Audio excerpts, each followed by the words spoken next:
And in the days leading up to my full review of my Google Pixel 4, I wanted to go ahead and give you guys some bits of information about the things that I like about the Google Pixel 4 so far. Now, the full review will be coming out in around a week or so, so for the time being, I did want to share some of the stuff with you guys that I love about my Google Pixel 4. However, this phone isn't perfect, so I'm also going to be making a top 5 list of the worst things and 5 reasons why you should not get the Google Pixel 4. But today, here are 5 reasons why you should get the Google Pixel 4.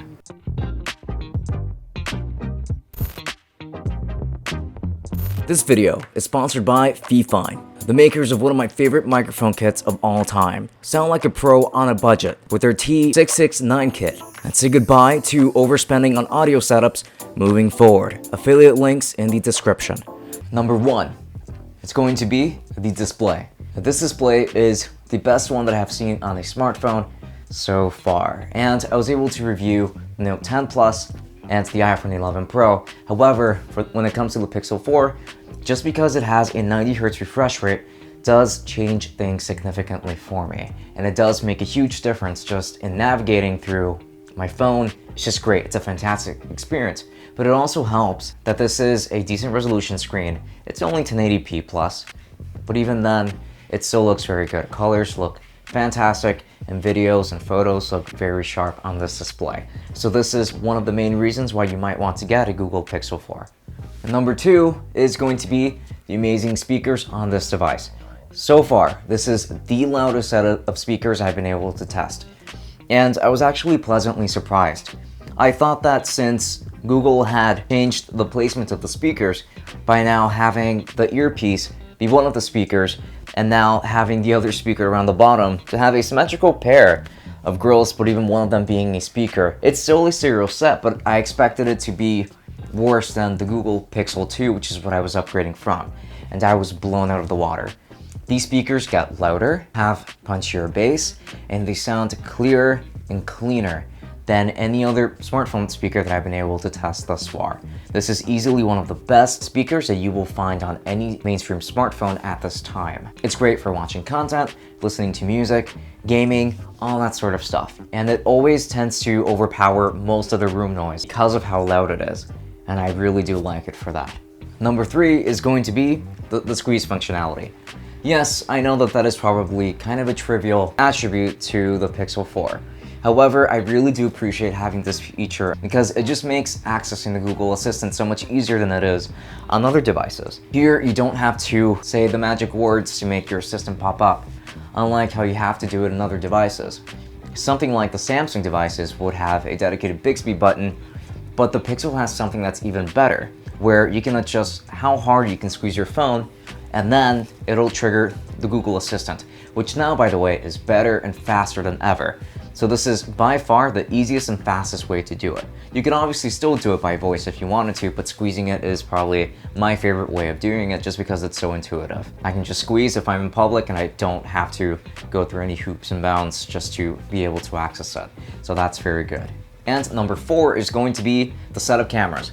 Though I'm speaking particularly about the cameras around the back. This phone is able to produce fantastic portrait photos, and this is one of the things that sold me on the cameras. It is a disappointment that there isn't an ultra-wide camera. Not something that I would have used all that much, even though I also would have preferred that over a telephoto camera, but I've still been able to get some use out of it. Photos are incredibly sharp, low light performance is fantastic. I'm very happy with this set of cameras, for the exception of a glaring omission that does make me pretty upset, and that is the lack of 4K at 60 frames per second. Now, I will make sure to rant all about that and the 5 reasons why not to get the Google Pixel 4. However, if you're mostly focused on photography, know that this one has you covered, and even if you're into videos, if 30 frames per second is good enough for you, videos are still very sharp. And not to mention that this phone has amazing stabilization, almost at the same level of the gimbal, which is crazy. And lastly, reason number 5 is going to be the software.